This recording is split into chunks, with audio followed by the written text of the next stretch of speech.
My oldest son, Vaughn, is an Iron Man.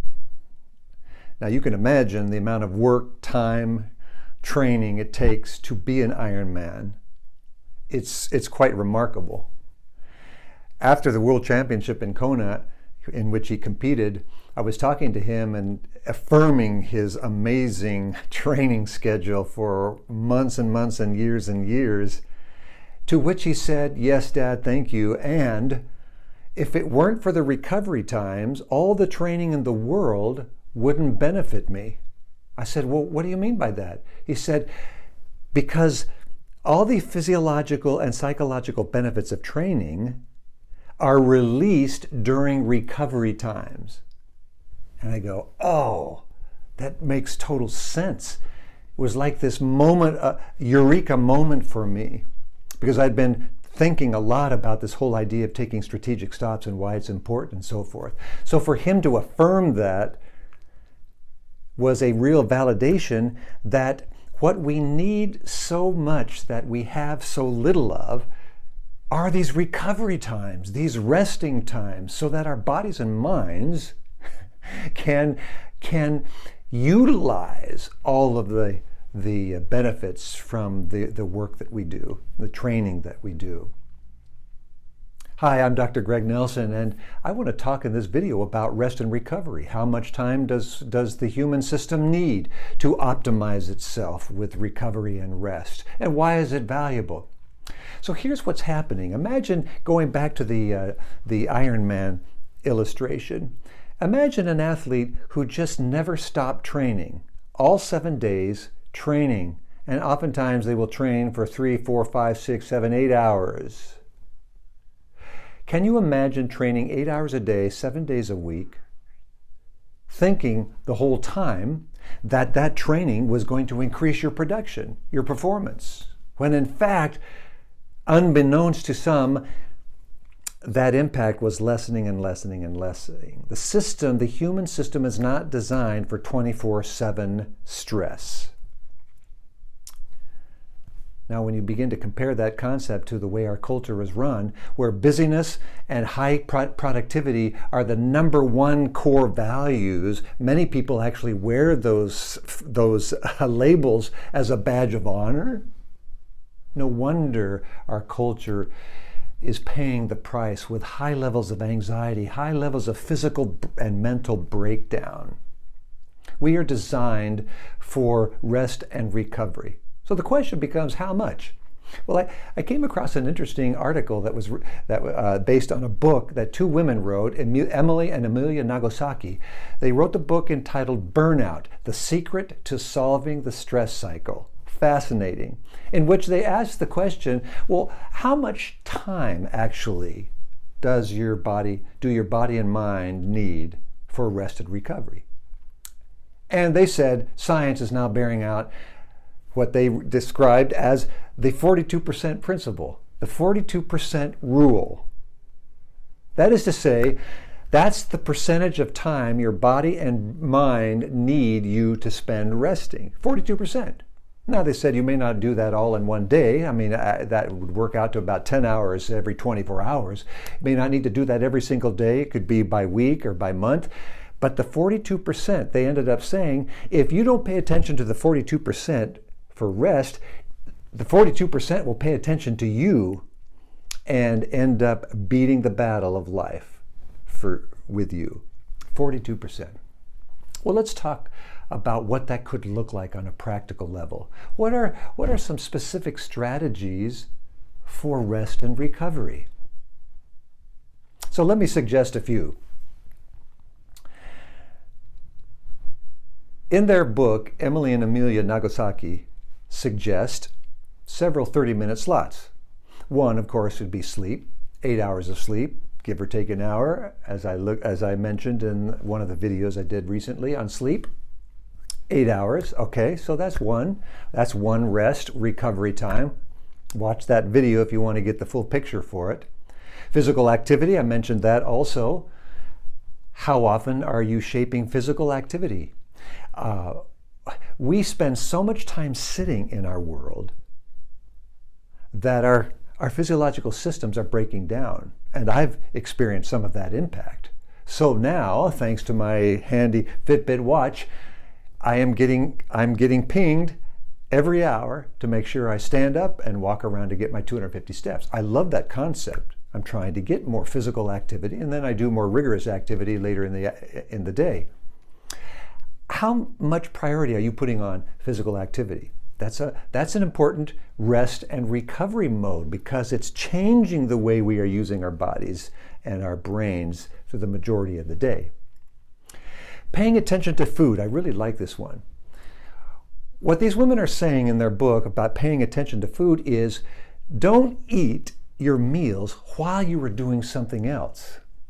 Man, I'm guilty of this one sometimes. They said, eat your food by paying attention to it with no other distractions. Now that makes a lot of sense to me. For one thing, it helps me enjoy my food more when I'm not being distracted. And secondly, it helps to shape my experience with food, where the eating can be a form of meditation, where I am focusing like mindfulness on that present moment. Every bite I take, savor it, taste it, feel it in your mouth. Paying attention to food. Interesting. I'm going to work on this one a little bit more in my own experience. How about another one? Number 4, short work breaks. Now, if you're like me, the workplace is not conducive to rest and recovery. In fact, it's the antithesis of rest and recovery. However, there are a lot of people who are beginning to find creative ways to take some mini rests and recovery moments at work. For example, one company I worked with had these little booths spread out all over the workplace where someone could go in and just shut the door, be on their own, and maybe for 10 and 15 minutes take a short nap, or 10 and 15 minutes just do some meditation or mindfulness, or going out for a walk around the block. I had one client come in, and I was doing coaching with him, and he came in and he said, "Hey, do you mind if we go outside and walk around the block for our session?" I said, "Awesome."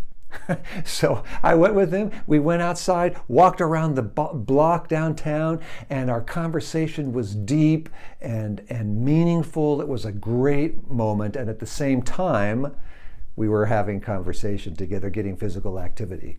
Great. Find creative ways during the day, even at work, for you to take a 10-minute break for rest and recovery. Remember the 42% rule? Now we're starting to add up times for that 42%. Here's another one. The Danish have a word they call, the word niksen. I wrote a blog post about this. Niksen literally means doing nothing. Doing nothing. In other words, it means letting your mind wander. What a concept. Letting your mind wander. Daydreaming. We used to, when kids, get scolded by our parents for daydreaming too much. Well, it turns out now that this idea, this Danish idea, this Dutch idea of niksen is extremely powerful for both the psychological and physiological recovery and rest for the body. No agenda, simply noticing whatever your eyes land on, letting your brain go wherever it wants to go. Psychologists now are using this concept, including this word, with their clients because research is showing that it is increasing brain energy, niksen, which leads to higher creativity and problem solving and overall well-being. I took a walk to try this out. And I walked for about 30 minutes. I walked up to a hill. There was a vista point. I just looked around, noticed the architecture of all the houses, which I love here in San Francisco. I got to this vista. There was a cruise ship sitting out at the port. I just let my eyes go without trying to focus on any one thing. And you know what? It was remarkable for me.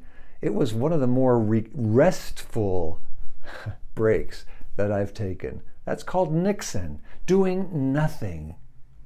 Give yourself permission to use niksen and see what that does for you.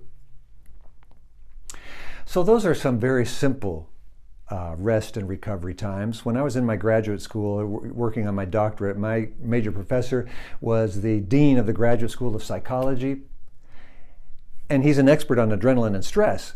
So he said to our class one time, this is the next strategy.